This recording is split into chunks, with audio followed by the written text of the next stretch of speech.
Hi, I'm Christina, and this is a book review of The Humans by Matt Haig. This is a science fiction novel and it was published in 2013. So this is my third book by this author. I read How to Stop Time and The Midnight Library, and I absolutely adored both of those books. They're both 5-star reads for me. So I went into this one with quite high expectations, and it is my aim to read all of Matt Haig's books. So just to give you a little feel for this book, I'm going to read you the first paragraph because it just kind of absorbs you into this world so quickly. So here we go. I know that some of you reading this are convinced humans are a myth, but I am here to state that they do actually exist. For those that don't know, a human is a real bipedal life form of mid-range intelligence living a largely deluded existence on a small waterlogged planet in a very lonely corner of the universe. For the rest of you, and those who sent me, humans are in many respects exactly as strange as you would expect them to be. Certainly it is true that on a first sighting you would be appalled by their physical appearance.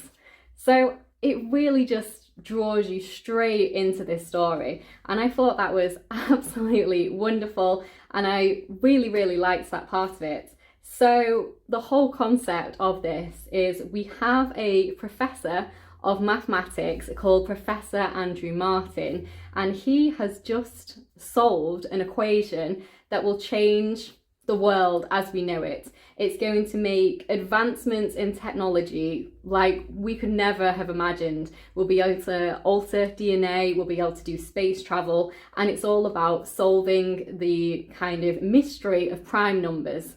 So once this alien species are aware that he solved this equation, and knowing that humans could have the kind of technology to leave Earth and travel to different places, they know that they need to put a stop to this because they don't trust us as a species. So they abduct Professor Andrew Martin, for want of a better word, and they replace him with one of their own.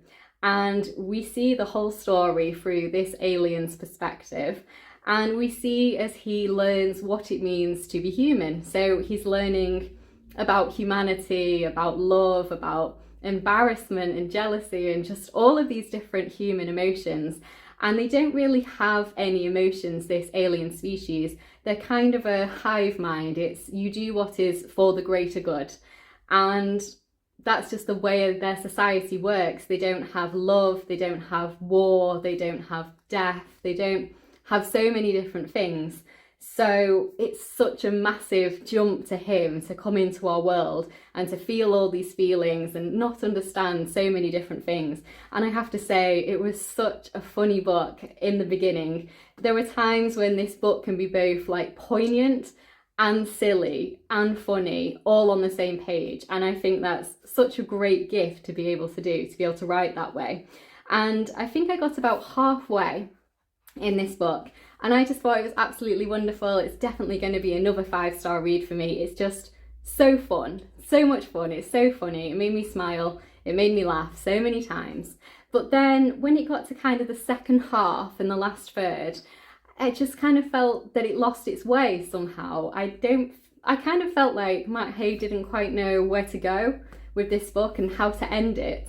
And it just kind of lost its way for me. I'm not quite sure how else to say it. It just wasn't as funny anymore, and it didn't seem to have that kind of direction anymore.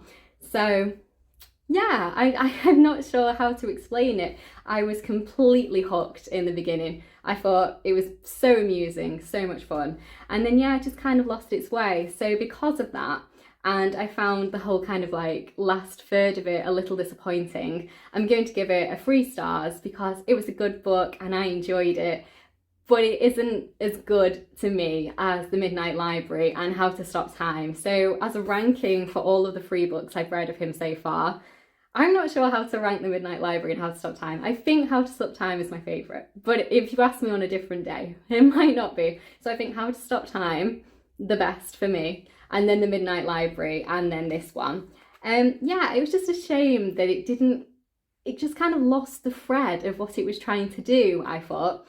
And obviously a lot of time is spent as he is being Andrew with the family of Andrew. So we see his wife and we see his son and we see their dog. And I don't think Andrew has been a great husband or father. He's been incredibly involved in his work and pretty absent from his family life. So that was another kind of huge hurdle for this alien Andrew to overcome. We never actually know the name of the alien because they don't really have names in their society.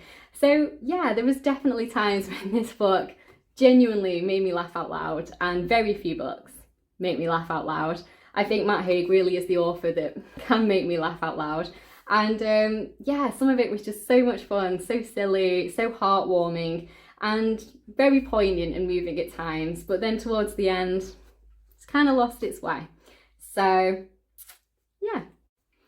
I think the part where Matt Haig really excels in this book, and I would feel similarly for his other books, is just his observations on people and the way in which he puts this into his story. So this alien is obviously seeing humans for the very first time and being around humans and being on our planet, and all of the obstacles that he must overcome. So, you know, facial expressions, human language, politeness, different conventions and social niceties, and the way in which we wear clothes, and just all of these different things that he's just kind of bombarded with as soon as he lands on the planet, as it were.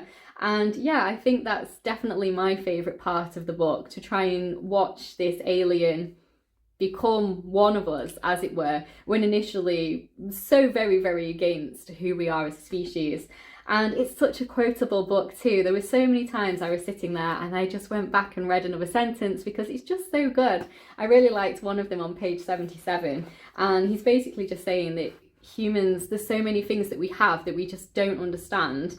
So inventions of things which they have no idea how to handle. The atomic bomb, the internet, the semicolon, and it's just funny because, you know, the semicolon really is hard to use. I know when I was at university, one of my professors actually said to me, if you don't know how to use a semicolon, don't use it.